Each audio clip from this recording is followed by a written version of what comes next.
Hey, what's up everyone? I'm here to answer more questions. I've been getting a lot of them through my email at eric@ericrossi.com. So if you have any, send them my way. But there's a lot of things we're going to tackle. I'm going to answer a few questions about flash, just about photography things in general, and even some wedding tips that, it's a pretty popular question as well. So let's jump right into the questions. Let's do an awesome thing for Friday. Let's do a quick Q&A on Friday.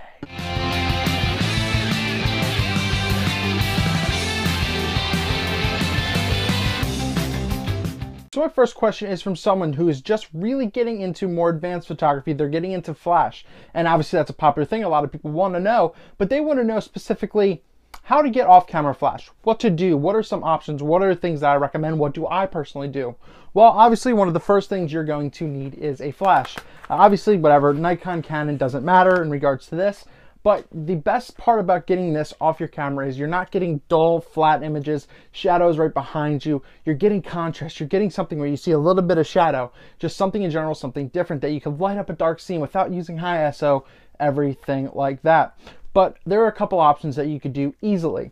Well, you can actually trigger your, so if you turn on, some of your flashes, your on-camera flash can actually trigger through an infrared signal Nikon, Canon flashes, but that is why Nikon has a strong CLS, their creative lighting system, where you can trigger a whole bunch just because you set off a pre-flash or a flash, and they can all be triggered in that certain way. So that's an option through infrared, which is that little red thing in the front. Another option is there is the sync cord that you could put into your hot shoe. So instead of where you put your flash, you put this little top end in. It's this little thing, and it has this cord, and you can hold it off camera or something like that, put it on a stand and have it, on the side shoe, but you are linked by a cord. But that is another option, and they're under like 50 bucks, I think, for the most part. You can get them for like 30, something like that. So they're also a good option. But what is the most popular use? Well, there are radio triggers, and there is a spectrum. I'm not going to get into the really in-depth ones, but you can get ones from, one of the Pocket Wizards is one of the popular brands. Sadly, they're dying a bit. I'll cover that maybe it's something else. But they're a little pricey. They're over $100, $200 a piece, and and they get up there. But what are basically the radio triggers, wireless triggers do is you put one on your camera, and that sends a signal. So here, I'll bring one out here. I use the Yongnuo RF603s. I'm actually about to upgrade to the version 2 of these for another reasons. Obviously, I'll cover that. But what you do is you put one on top of your camera, so it just sits up top, and then you just slide your flash in here like you normally would, and bam. Yeah, it looks kind of goofy, but what it does is it sends a signal from here to your camera, and it works, and it will sync. So it's something easy. If you want to see a hands-on with this, I have this review that you could easily see. And any of my iLive reviews, I use these as well, so you could see that work. So there are a couple options. The next question is, what lens is good for portrait photography? Well, this is a very, very broad question because a lot of people answer it in certain ways. But if you want to get a really nice, good, proportionate portrait, you're going to have to use a certain lens or a certain focal length within that range. Now, I made a video on how focal length affects the face, where it goes in if you use wide angles, it really distorts and it just doesn't look good to the face because it's just how it is. You get distortion at wide angles. But really anything above 70 millimeters and before 200 millimeters is a really good range for portraits. So that's why I have this 70 to 200 here. This can cover a 70 to 200 2.8. This can really blow out a background, compress the background. You can get something that looks really nice. Once again, it's a 2.8 and it could do the similar thing. But you'll see a lot of prime lenses like a 105 millimeter, 135 millimeter, 85 millimeter, 1.4, 1.2, 1.8. That's very, very popular. So really it starts at 70 millimeters, you start at your telephoto range, and you kind of go up from there. But 85 millimeters seems to be the happy point for people. I like to be around like 120 millimeters, and that whole debate between prime, zoom, whatever, that's fine. But I like a 70 to 200 because it gives me more versatility. But that is my opinion for really what in that range. 70 to basically 150 or 200 is the range, and you can go from there, and it's really personal choice when it comes to lenses and primes versus zooms and anything like that. So hopefully that helps. This is a wedding photography question, and it's great, and it is from someone who is really kind of just starting, and they want to shadow, but they want to learn some of the terminology and some of the looks, when they're meeting up with the first shooter that they're shadowing. And that is, I see a lot of, and the question was, what is a first look photo? I hear about that a lot, but I've never really seen it, and I don't know what it is. Well, yes, and it is, and trust me, it's a very popular question, but it's exactly how it sounds. It's the first look.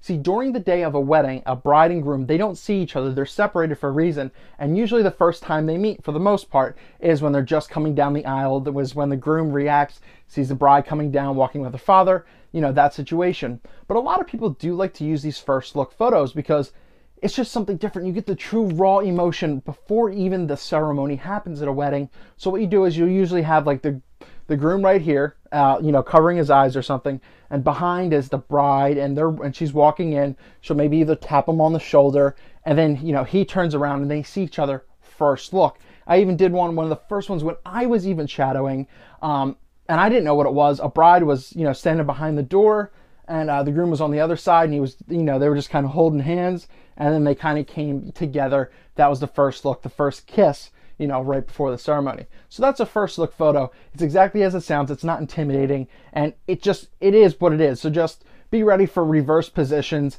and you could do a lot. One quick example, you can use the groom standing in front right here. Say the bride's behind there.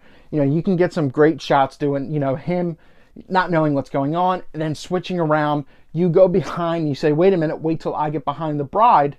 And then all of a sudden you get the reverse shot, and it's something that looks awesome, and you cover both your angles. That's a first look photo. One of the last questions at this time around is, and it's very important because a lot of people ask this one as well, and in regards prints and coloring.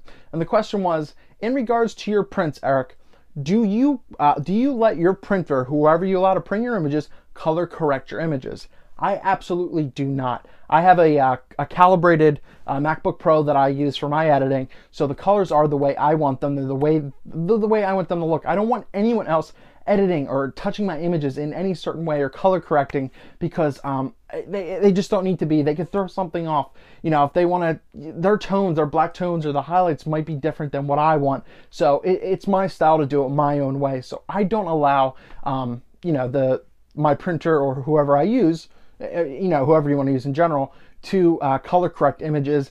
There's no need, in my opinion, because it's my work and I know how I want it to look, and I just don't want something else to mess it up, because then if you get a print that doesn't look like the way you want it to, then really what's the point? Eric Rossi, the guy with the eye. Thank you for watching this video. Once again, I like to do these kind of quick questions and answers things because I can really cover a lot of information. I get to help you guys out. So if you guys have any questions or comments, leave them down in the comments below. Or if you want, add me at any of the links on the side of the screen, and I'll answer your questions anytime. As you see, I'm usually very active. And if you guys want, hit me up on Instagram. I'm trying to look to follow people back as well. So thanks for watching. Hopefully this helps you out. Keep an eye out.